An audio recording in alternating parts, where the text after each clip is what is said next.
20억 해도 들어가서 재건축 받아가지고 그러면 20억도 30억 될 거라고 생각하고 투자를 하는 거죠. 그죠? 어떤 부동산을 하나를 사는데 이 주의가 5년 후에 10년 후에 어떻게 변할 수 있느냐 이걸 보는 거거든요. 5년 후에 10년 후에 어떻게 변할까? 그래서 가장 수익이 많이 나오는 게 내 부동산을 샀는데 내 거 빼고 막 온 전시 여기가 휘황찬란하게 바뀌었다. 그러면 대박 나는 거 아닙니까? 우리가 흔히 말하는 이게 우리가 뭐 도시계획 용어로는 도시 스프롤 현상이다 그러는데 도시가 확장하는 거잖아요. 그러니까 신도시를 계속 짓잖아요. 그러니까 옛날에는 경기도가 다 농사 지었단 말이야. 고양시 같은데 고양군이었잖아요. 농사를 짓다 보니까 뭐 땅을 옛날에 뭐 그때 뭐 10,000평, 20,000평 농사를 지어봐야 그 농부잖아요. 경기도에서도 고양군에서 10,000평 농사 지었으면 그래도 많이 지은 거죠. 10,000평을.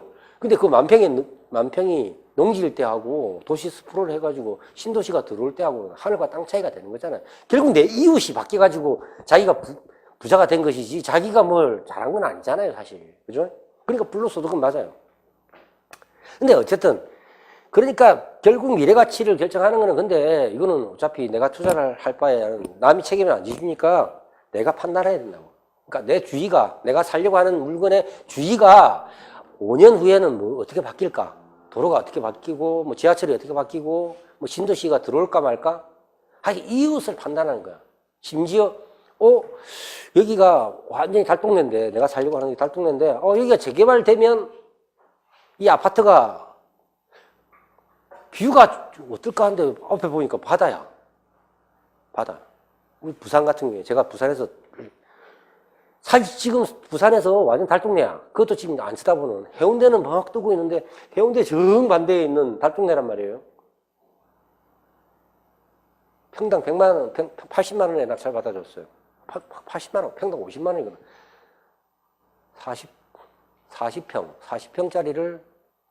40평짜리를 2,200만 원에 했으니까 평당 50만 원 아닙니까? 근데 다 탈동네야. 이게 차가 안 올라간단 말이에요. 근데 남양바지로 이거 딱 아파트를 지으면 바로 앞에가 송도 해수욕장. 우리나라 1호 해수욕장이 송도 해수욕장. 일제시대. 부산 남포동 옆에. 그러니까 그 바다도 내 이웃인 거예요. 바다 뷰도 내 이웃인 거예요. 심지어 달동네 내 옆에 있는 다 찌그러져 가는 집도 이웃이잖아요. 그러니까 설국처는 이걸 잘 긍정적으로 생각하셔야 되는데 두 가지가 있어요. 내가 지금 살려고 하는 게 땅 40평에 달동네 무허가 그 판자촌이 있는 집을 낙찰받아. 그러니까 2,200만 원에 40평짜리. 그걸 낙찰받아 줬단 말이에요. 사례 다 나옵니다. 자, 그러니까 바로 딱 이웃이 뭡니까? 똑같은 달동네 주택이잖아요. 그러면 그 지역이 우리 부동산이 얼마나 싸겠습니까? 그러니까 참 나는 좀 멋지게 만일 내 앞에가 도로가 있으면 40평에 딱 지으면 뭐 전원주택 하나는 지을 수 있을 것 같은데 2층짜리 빌딩도 지을 수 있을 것 같은데 바로 이웃이 도로에 따닥따닥 붙어가지고 다 허름한 집이야. 그래서 싫다고 하는 사람이 있어요. 그러니까 그 물건을 보면서 다 주의가 그네. 이 물건을 보면서 이 주의가. 근데 그게 없이 만일 사는 하나의 그냥 산자락에 그냥 하나 들렁 만일 땅이 나왔다고 생각. 똑같은 땅인데 들렁 땅이 하나 나온 거와 수백 채의 달동네가 있는 거하고 무슨 차이가 있겠습니까? 달동네가 있는 데는 재개발을 한다니까요. 어떻게든 지역주택조합으로 민영 개발을 하든 사람이 살고 있잖아요. 사람이. 그죠? 그죠? 당연히 구청에서도 지원을 해줄 거 아닙니까? 그렇지 않습니까? 그러니까 이미 거기는 대지화되어 있는 땅이라는 거예요. 대지화되어 있다는 거지. 그조차도 그 이웃조차도 바라볼 수 있어야 되는 거예요. 왜? 결국은 근데 마지막에 그럼 왜 부냐면 마지막에 싸게 사면 되는 거거든요. 가격 대비. 그죠? 가격 대비로 판단을 해야지 사람들은 약간 돈만 좀 있으면 이제 사람들은 멋을 따져. 제가 부동산을 공인중개사로 사무실을 딱 이렇게 열어놓고 있으면 사람들이 와서 뭐라 그러냐면 좋은 물건이 있어요. 그래요. 좋은 물건. 도대체 그 사람들이 처음에 와서 말하는 좋은 물건이 뭔지 아세요?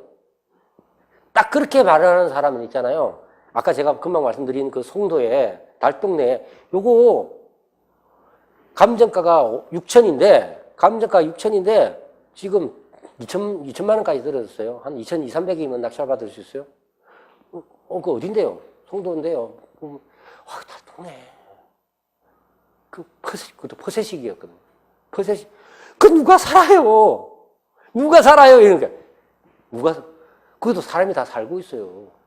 그 사람 미래를 모르는 거야, 미래를. 앞으로 다가올 미래를 보는 게 아니라 좋은 물건이 있어요라는 것은 뭐냐면 남들이 보기에 다 좋은 거야. 근데 조금 싸게 나온 걸 이야기하는 거야. 그 사람들은 물론 그게 이제 진짜 돈이 많은 사람이 만약 그랬으면 그건 맞아.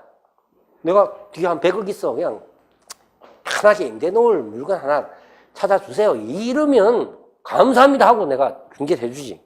근데 달랑 5천만 원 1억을 가지고 좋은 물건 찾아주세요 해가면서 오피스텔 뭐 새 잘 나오는 거 하나, 오피스텔 1억 가지고 오피스텔 하나 사가지고 부자 될 수 있나요? 오피스텔이 오르지도 않지만 그 월세 받아가지고 월세를 적금 들어가지고 부자 될 수는 없어. 그러니까 1억을 가지고 10억을 만들지는 못한다는 거야. 1억을 가지고 1억을 안 까먹고 그래 막 30만 원, 뭐 40만 원 나중에 좀 올라가지고 뭐 50만 원 그 다박다박 50만 원 나오고 뭐 내 연금도 나오고 뭐 이렇게 하면 그렇게 살고자 하면 맞는데 1억을 가지고 10억을 만들겠다 이렇게 투자해 나가겠다고 생각을 하면 그 방식은 안 맞다는 거예요. 그래서 아까 제가 말씀드렸죠.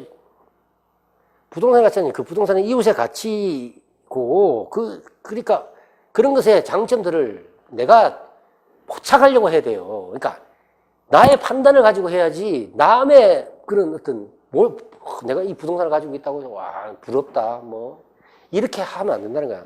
이런 원칙을 가지고 판단을 하는 거죠.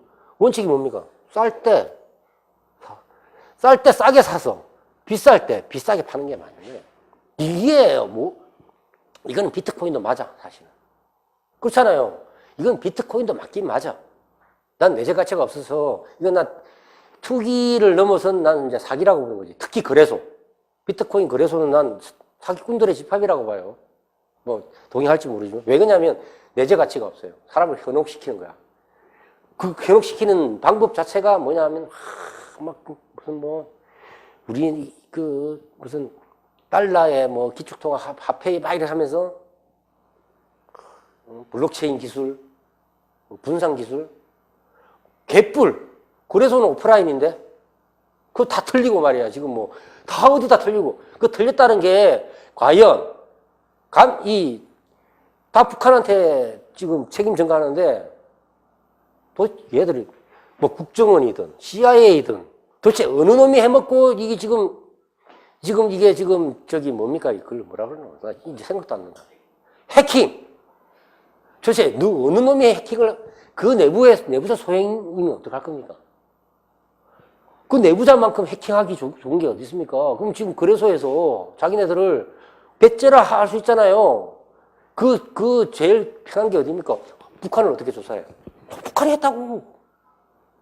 지금 나는 거짓을 한다고 보고 있어요, 지금. 이거 편집되겠네. 근데, 어쨌든, 투자의 일반인 측은, 그러니까, 건물 투자를 하든, 달러에 투자를 하든, 부동산을 투자를 하든, 이게, 전 세계 투자의 흐름 자체는 보통 그렇게 이야기하거든요. 주식에서 채권으로, 채권에서 부동산으로. 이렇게 흘러간다는 거예요. 왜냐면 그것도 그럴 수밖에 없는 게 있잖아요. 한번 잘 생각해 보세요. 자, 주식이 지금 올라가. 그럼 오를 만한 이유가 있었을 거 아닙니까? 주식시장 전체가. 그러면 전 세계 주식시장이 올라갈 수 있어요. 왜? 지금 우리가 최근에, 요까지만 하고 좀 쉽시다. 최근에 우리 서브프라임이 터졌잖아요. 2008년 서브프라임이 터져서 전 세계적으로 한 게 뭡니까? 미국이 먼저 양적 완화를 했잖아요. QE. 미국이 양적 완화하고 유럽이 양적 완화하고 일본이 양적 완화를 했다고요. 그러면 우리 전 세계에서 자본주의권 내에서 미국과 EU와 일본이 양적 완화를 했으면 다 한 거지. 중국 빼고 다 한 거 아닙니까? 중국은 그 자체로서는 사회주의 국가니까. 그럼 양적 완화를 한 건 전 세계가 다 했다는 거야. 전 세계가 화폐를 그냥 찍어냈으면 주식이 안 오를 수가 없어요. 왜냐면 가치를 이렇게 유발시켰는데 그냥 달러를 찍어내고 엔을 찍어냈는데 저금리로, 그죠? 그 0%로 마이너스 금리로 주식이 안 오를 수가 없죠. 그러니까 주식이 막 그러면 오를 때까지 올랐다가 이제 금리를 올리면 채권이 올라간다고. 그럼 주식이 떨어진다고. 그러니까 근데 세상에 계속 오르는 건 없거든요. 세상에 계속 오르면 그만큼 쉬운 게 어디 있어? 그것만 사면 되는 거니까. 근데 결국 파동을 친단 말이에요. 주식이 올랐다가 금리가 올랐다가 채권이 올랐다가 부동산이 올랐다가 우리가 3대 시장 자체를 우리가 전 세계 3대 뭐 금은 빼고 부동산, 채권, 주식 이렇게 해서 이제 흐름을 가는 건데, 그러니까 어쨌든 이런 그러니까 투자의 일반 원칙이라는 거예요. 일반 원칙, 주식을 하든 그런 것에 대한 어떤 세 가지 원칙을 이렇게 쭉 해놓은 거예요. 세 가지 원칙을. 이거는 이제 똑같은 설명이고, 그 다음 시간에 합시다. 다음 시간에.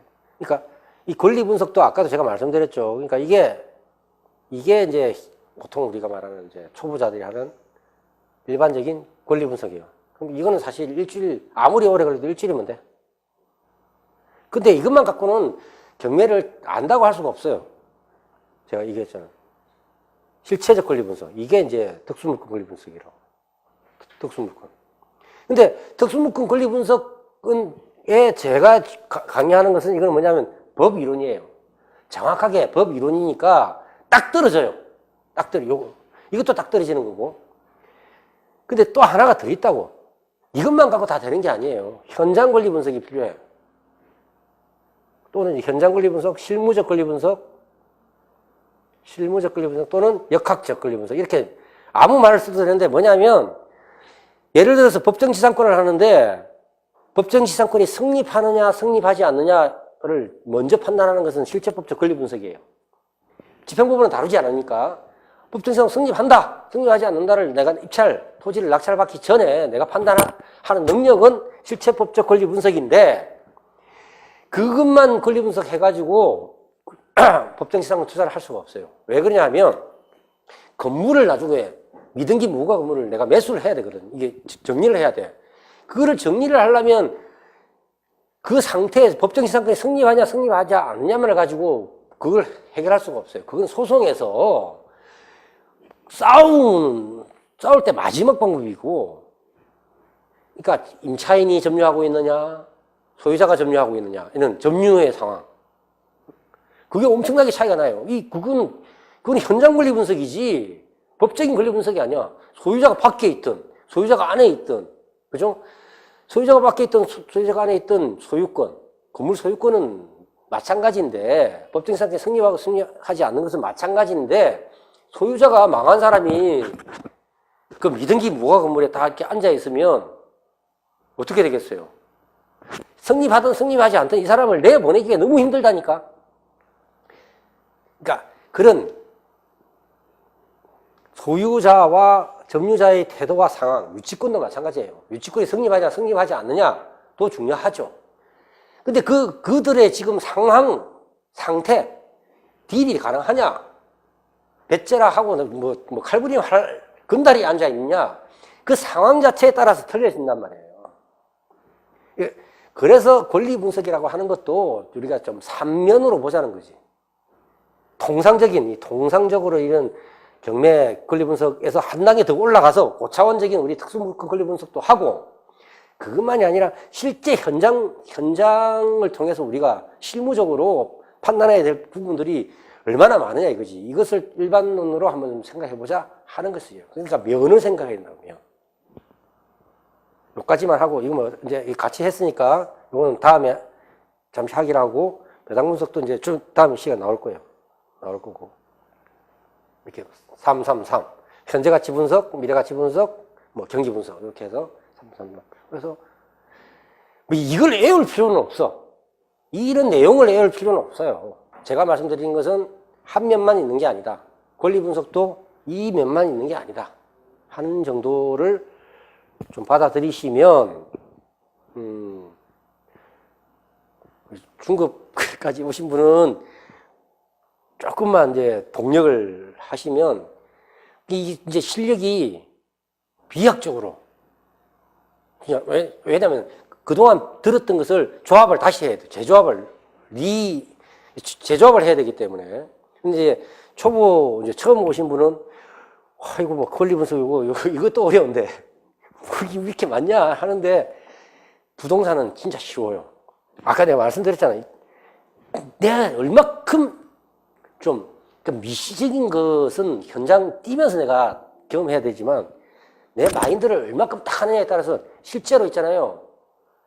본질을, 그러니까 권리 분석 아까 열 몇 개만 딱 알면 되는 것이 그걸 정확하게만 알면 돼요. 제가 정확하게 아는 것을 제가 말씀드릴 테니까 저는 이 경매를 법무사를 따기 위해서 경매를 했다가 권리 분석을 해가지고 법 자체를 아구를 다 맞춘 거예요. 경상도 딱 아구를 다 맞춰 놨기 때문에 이게 빈틈이 없어. 다 이게 돌아가는 메커니즘이 아구가 다 맞췄다는 거예요. 이해를 다 하고 있기 때문에 그게 그 개수가 톱니바퀴 개수가 수백 개, 수천 개가 아니라니까. 이 기계, 뭐 기계가 돌아간다고 치면 부품 수가 수천 개, 수만 개 자동차 못 만들잖아요, 우리. 근데 이건 지금 말하자면 막 큐빅에 한 20개 정도만 이렇게 딱 맞춰가지고 딱 전기만 넣으면 돌아간다니까. 그 정도로 어렵지 않아요, 사실. 법이라는 거 지금 뭐 대부분 애들은 엄청나게 뭐 고귀하고 남들은 모르는 거 하는 것 같죠? 별거 아니에요, 진짜. 탁 들어보면 별거 아니에요. 진짜 별거 아니라는 걸 좀 이따가 나중에 제가 설명을 드릴 테니까 한 10분 쉬고 합시다.